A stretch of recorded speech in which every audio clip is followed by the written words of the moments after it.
అదే RTV app వార్తల్ని క్షణాల్లో చదివే అవకాశం ఉంటుంది. ఒక న్యూస్ పేపర్, ఒక టెలివిజన్ ఛానల్ మీ చేతుల్లో ఎప్పుడూ ఉంటాయి.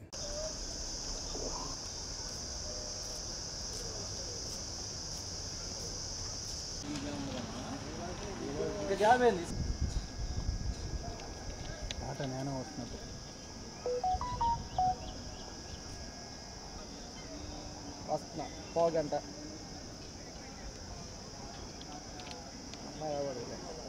వస్తున్నా మళ్ళీ చేస్తాను.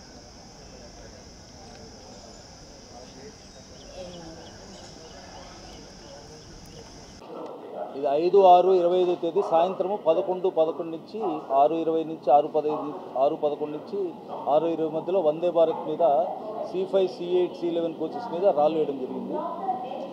దాంట్లో మా రైల్వే ఐజీ గారు, మన ఎస్ఆర్పి గుంతకల్ విజయవాడ మరియు ఒంగోలు ఎస్పీ గారి ఆదేశాల మేరకు ఆర్పిఎఫ్ వాళ్ళు, లోకల్ పోలీస్ వాళ్ళు, మరి జీఆర్పీ వాళ్ళు టీమ్స్గా ఫామ్ చేసి దీంట్లో ముగ్గురు ముద్దాయిల్ని గుర్తించడం జరిగింది.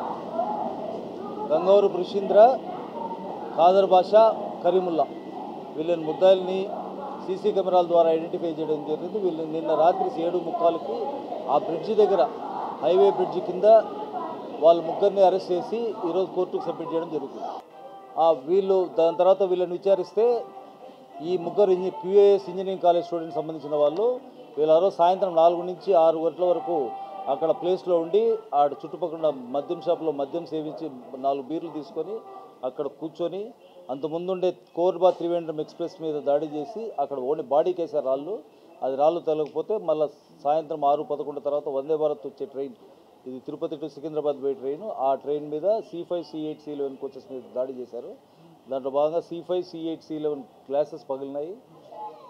దాని తర్వాత వాళ్ళ ముగ్గురు నిందితులు ఋషీంద్రబాబు, ఖాదర్ బాషా, కరీముల్లా వాళ్ళ ముగ్గురు నిందితులని సీసీ కెమెరా ఫుటేజ్ ద్వారా లోకల్ పోలీసు, జీఆర్పీ, ఆర్పీఎఫ్ వాళ్ళ అందరి సహకారంతో నిన్న సాయంత్రం 7:30కు సంఘటన జరిగిన స్థలంలో వాళ్ళని అరెస్ట్ చేసి మళ్ళీ సీన్ అంతా రీకన్స్ట్రక్షన్ చేసి ఈరోజు రైల్వే కోర్టు నెల్లూరులో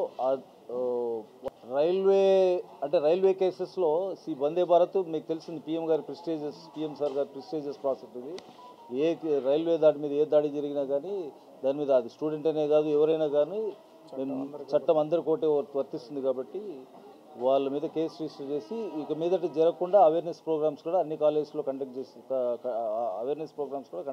రైల్వే ఆస్తుల మీద, రైల్వే డిపార్ట్మెంట్కి సంబంధించిన ట్రైన్స్ మీద ఎటువంటి దాడులు చేసినా వాడి మీద కఠిన చర్యలు తీసుకునబడతాయని చెప్పడానికి ఇదొక ఉదాహరణ.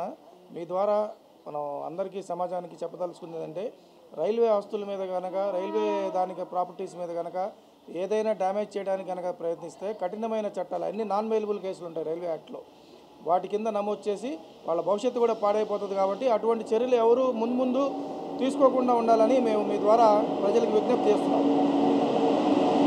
మరిన్ని వీడియోస్ కోసం ఛానల్ ని సబ్స్క్రైబ్ చేయండి. లేటెస్ట్ అప్డేట్స్ కోసం వాట్సాప్ ఛానల్ ని ఫాలో అవ్వండి. అండ్ లింక్ డిస్క్రిప్షన్ లో ఉంది.